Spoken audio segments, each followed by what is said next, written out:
By the moment I understood I was powerless to halt him, my panties had already slipped down to my knees. I was neither high nor drunk, and fear was absent from my mind.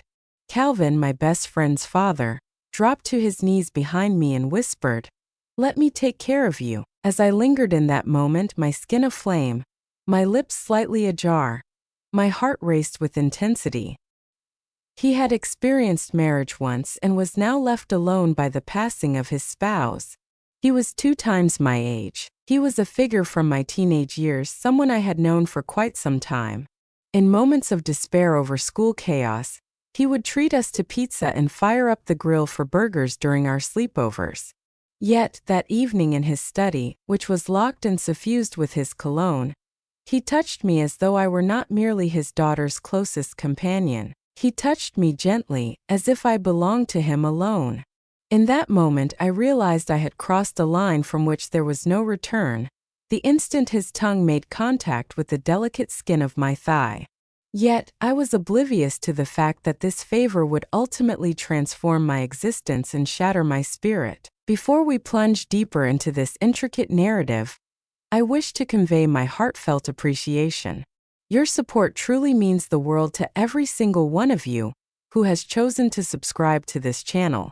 To all our viewers, both new and returning, if you haven't clicked that subscribe button yet, what are you waiting for?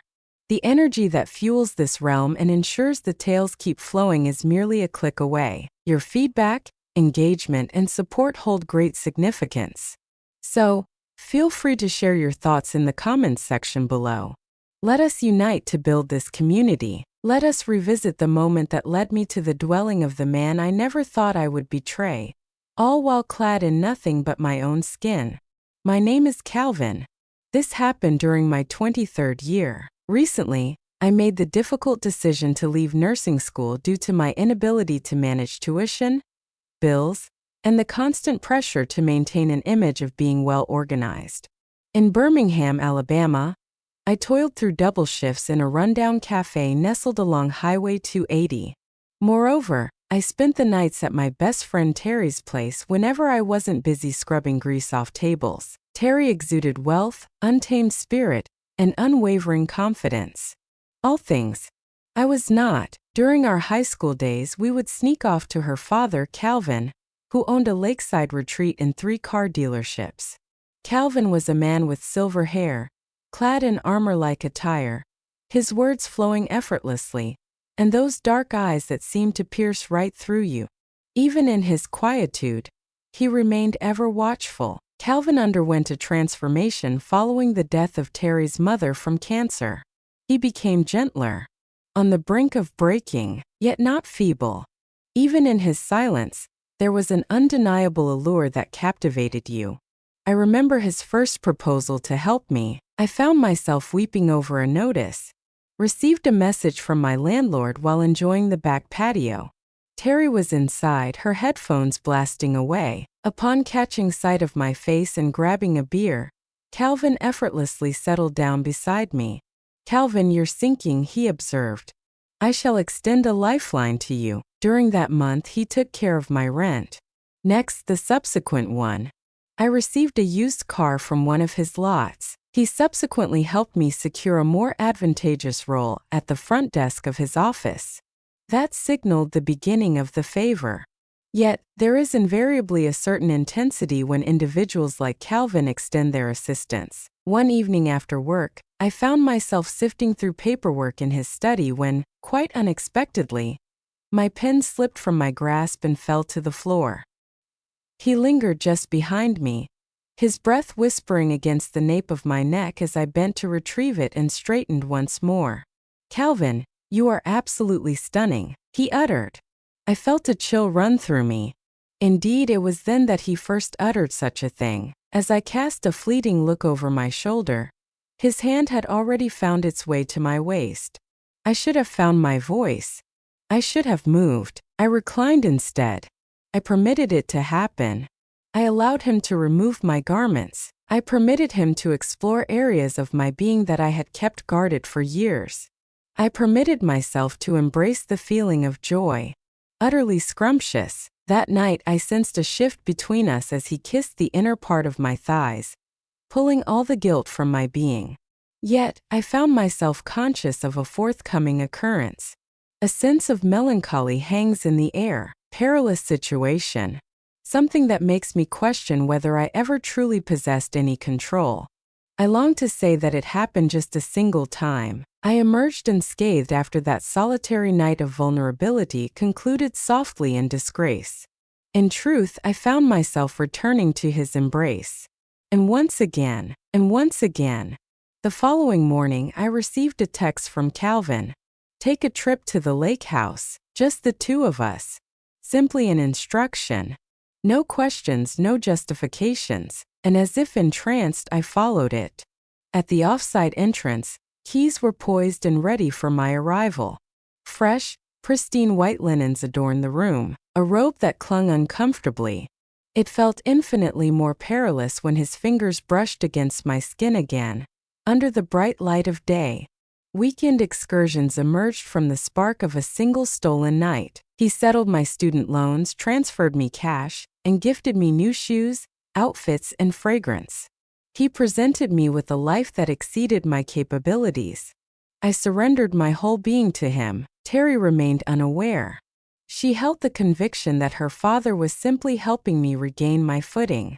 She even cracked a joke about me being his second daughter. Had she but known that her father had etched the essence of my skin into his memory. Initially, it was thrilling due to the air of mystery surrounding it. The peril, the fabrications, the weight of remorse. It was akin to the fragrance I adorned myself with. Calvin remarked that I possessed a distinct quality. That after the loss of his wife, I offered him a fresh start. I assisted him in embracing his identity as a man rather than solely as a grieving father. I placed my trust in him. I wished to believe he was genuine. Yet, he began to transform little by little. He grew increasingly controlling and jealous. He inquired about my destination and the identity of the person I was messaging. He was not pleased that Terry and I had grown close. One evening, as he gently ran his fingers through my hair while we lay in bed, he whispered, "Maintain your distance. She asks far too many questions." I believed he was just being overly cautious, thus I found myself laughing. Terry subsequently inquired about the reasons behind my departure. Participating in evenings dedicated to the company of women. "Your behavior is quite unusual, Kim. It was as though you were hiding something," she remarked. "Are you involved with anyone?" I spoke in untruth. I let her know that my sole focuses were work and school. I was completely exhausted. I had no time for men. She embraced me with laughter. She playfully remarked, "You better not be involved with my dad or anything."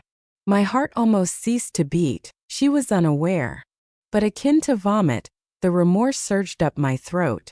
I advised Calvin that we needed to settle down that evening. He cast a frosty glance my way. "After everything I have done for you? After all that I offered you?" His voice was a low murmur, cloaked in an air of danger, like a silk-wrapped menace. He drew forth a diamond bracelet from his pocket and adorned my wrist with it. "Calvin, you must not leave me behind." And I did not. I stayed, despite the desperate pleas of my spirit urging me to escape. Then arrived the evening when everything teetered on the brink of collapse. Terry extended an invitation for supper to me. Just the three of us. Weeks had slipped by since I last laid eyes on her. Calvin cautioned me against attending. Yet, I knew that if I kept evading her, she would start to grow wary. I stepped inside, my lips trembling with anxiety. And there he stood. Seated at the head of the table, Calvin feigned that I was merely another guest. Yet, his foot glided up my leg under the table. He caressed my leg with his toes. His gaze locked onto mine as he filled Terry's glass with wine. I nearly allowed my fork to slip from my grasp. Terry laughed as she recounted her encounter with the boy from work, completely unaware of my quivering state. Then she uttered those words. "Do you remember that night when Calvin came by to help you with your papers, Dad? She mentioned that both of you have been putting in considerable overtime. Once more, what were you focused on? My mouth grew dry. Only bills and tax papers, Calvin said with a steady smile. Then, as if challenging me to utter a word, he fixed his gaze upon me, his jaw clenched and his dark eyes piercing. I summoned a smile and gave a nod. Yet, the fabric of my deceptions was starting to unravel. Yet another inquiry. A single verbal misstep. One wrong glance could set everything ablaze. In a mere fortnight, everything crumbled. I had just emerged from Calvin's shower. The scent of him lingered on my skin. As I dried my hair in his bathroom mirror, the bracelet he gifted me sparkled on my wrist. It should have resonated with strength, longing, and a deep sense of desire.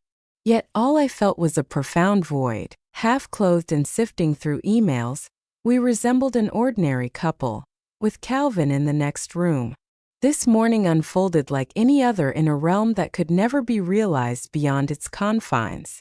That dwelling, I was on my way. I need to let him know that I can no longer proceed. Yet my phone buzzed. Terry shot me a message. It is imperative that we converse. At this moment, I stared intently at the display. My hands trembled. She reached out just before I had the chance to respond. Calvin, she responded, her voice quivering slightly. I accessed it through my dad's phone. I examined the images, the hotel invoices, and the messages. Kim, you found yourself in his bed. It was in the father's bed that you found yourself. Silence. My jaw fell open in disbelief. Yet nothing was disclosed. No justificasten existid. Be honest. No clever manipulasten. Only the essentials. Harsh, raw reality. I had faith in you, she said. You were my greatest, my sibling. Is it a friend? Moreover, you were deceiving my father without my knowledge. She ended the call after that. Terry never spoke to me again after that. She blocked my number. Her enigmatic tweet ignited a frenzy within our circle of friends. All commenced to engage in dialogue. Images were captured from murmurs. Whispers transformed into judgment. Connections faded away. I have lost my jobs. The sole individual who ever brought me a sense of belonging had vanished. Calvin as well? He did as well.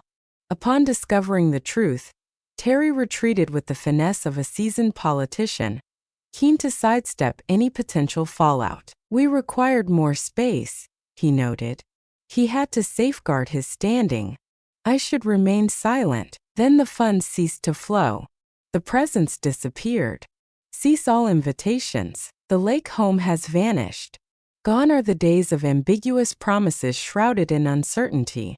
Silence reigned supreme. I was taken advantage of by him. I granted him my consent, not due to any weakness on my part, yet it was the solace I sought. Poorly. To verify, I have yet to discover the right spaces for love. I confused care with attention. I mistook desire for affection. It was already too late when I recognized the distinction. Ammo.